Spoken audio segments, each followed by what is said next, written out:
talking about prayer conference 2020, Amos chapter 3 verse 7. What does that say? Surely the Lord does nothing unless he reveals his secret to his servant, the prophet. This scripture alone is enough to prepare us for prayer conference.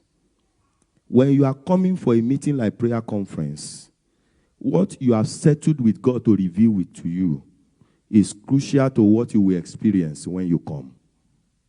That's what it's in scripture. So when he says servant, don't look at this direction. Everyone in the New Testament is God's servant. So there's a dimension of revelation that you must have about what God wants to do before you can commit God to do it. Should I push that a bit? God told Abraham, I'm going to give you a son. Abraham could not have it until Abraham saw it.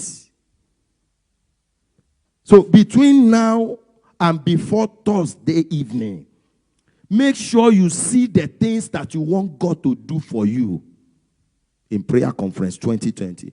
Lord, open my eyes. You see, the challenge of men is that we want God to do what we want, but God has what he wants to do.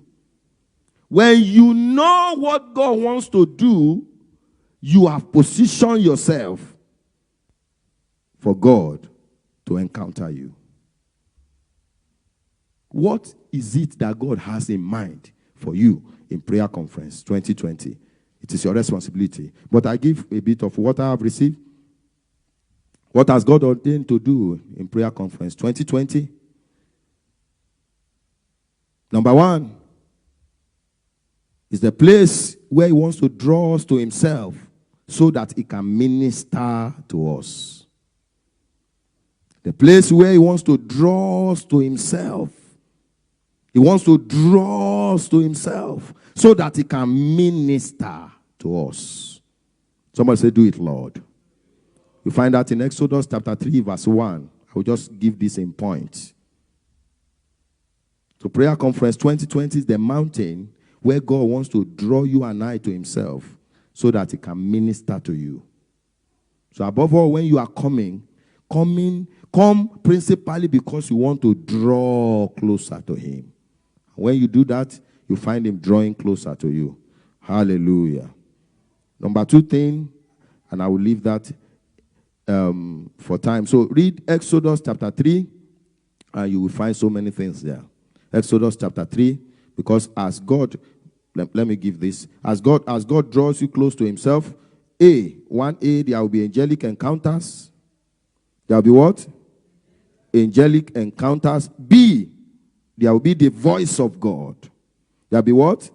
The voice of God, as I've said, is all in Exodus chapter 3. And C, there will be deliverances and possessions of inheritance.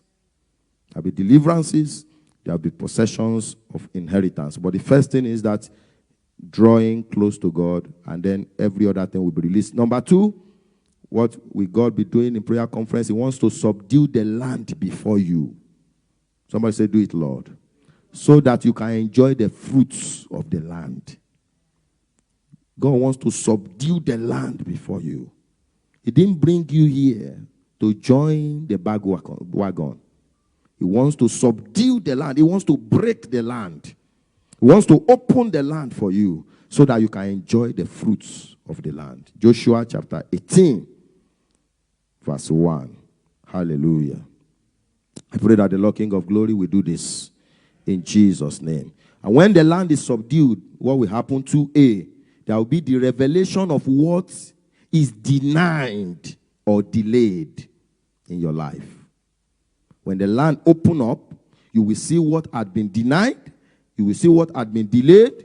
And when you see those things, you'll be able to do what? To take your possession. Hallelujah. 2B, when the land is subdued, there will be the release of divine assistance. Some people, by reason of you coming to this year prayer conference, your helpers will show up.